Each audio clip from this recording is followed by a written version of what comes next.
महादेव। ये कोई नहीं जानता कि भगवान कैसे दिखते हैं। ये मनुष्य की अवधारणाएं हैं कि भगवान का रंग रूप किसी विशेष प्रकार का है। उस परमात्मा रूपी रूप को पहचानना और उस तक पहुंचना केवल मुश्किल ही नहीं बल्कि एकमात्र नामुमकिन है। लेकिन एक रास्ता है जिसे पार कर मनुष्य भगवान तक पहुंच सकता है। लोगों का मानना है कि भगवान शिव, जो भोले शंकर के नाम से पुराणों में विख्यात है, वे आज भी हमारे बीच हैं। लेकिन उन तक पहुंचना आसान नहीं है। भोले शंकर आज भी अपने परिवार के साथ विशाल व कठोर कैलाश पर्वत पर रहते हैं, लेकिन उन तक पहुंचकर उनके दर्शन करना नामुमकिन सा है।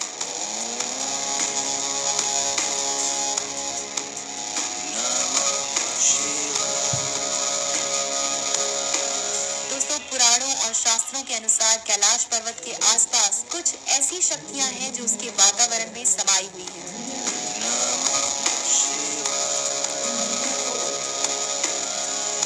क्या आप जानते हैं कि आज तक इस कठोर एवं रहस्यमयी पर्वत की चोटी तक कोई नहीं पहुंच पाया, सिवाय एक तिब्बती बौद्ध योगी मिलारेपा के, जिन्होंने 11वीं सदी में इस यात्रा को सफल बनाया था। शिव के घर कैलाश पर्वत से जुड़े ऐसे अनेक तथ्य हैं जिन पर महान वैज्ञानिकों द्वारा शोध किए जा रहे हैं, लेकिन ऋषि मुनियों के अनुसार उस भोले के निवास के रहस्य को भाप पाना किसी साधारण मनुष्य के वश में नहीं है। वैज्ञानिकों द्वारा किए गए एक शोध के मुताबिक दुनिया में एक्सिस मुंड नामक अवधि है। ये एक्सिस मुंड आकाश और पृथ्वी के बीच संबंध का एक बिंदु है जहाँ चारों दिशाएं मिल जाती हैं। वैज्ञानिकों के अनुसार इस एक्सिस मुंड पर अलौकिक शक्ति का प्रवाह होता है और आप उन शक्तियों के साथ संपर्क कर सकते हैं। ये बिंदु कुछ और नहीं बल्कि कैलाश पर्वत ही है, जहाँ शिव की कृपा से अनेक शक्तियों का प्रवाह होता है। कैलाश पर्वत की वास्तविक विशेषताओं की बात करें तो इस विशाल पर्वत की ऊंचाई 6,714 मीटर है। ऊंचाई के संदर्भ में कैलाश पर्वत दुनिया भर में मशहूर माउंट एवरेस्ट से ऊंचा नहीं है, लेकिन इसकी भव्यता ऊंचाई में नहीं बल्कि उसके आकार में है। यदि आप कैलाश पर्वत को ध्यान से देखें तो इसकी चोटी की आकृति बिल्कुल शिवलिंग जैसी है, जो वर्ष भर बर्फ की सफेद चादर से ढका रहता है।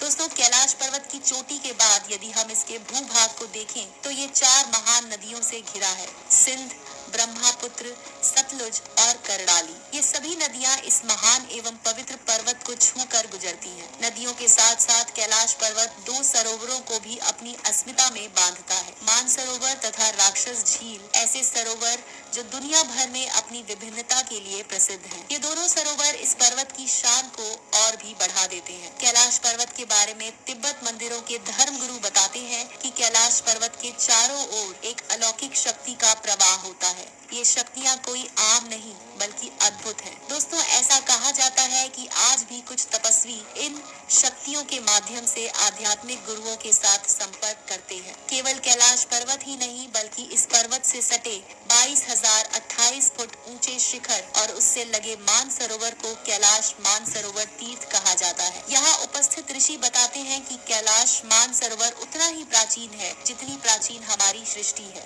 कैलाश पर्वत की तरह ही कैलाश मानसरोवर के वातावरण में भी कुछ शक्तियों का प्रवाह होता है। ये एक प्रकार की अलौकिक जगह है जहाँ पर प्रकाश तरंगों और ध्वनि तरंगों का समागम होता है, जो कि ओम की प्रतिध्वनि करता है।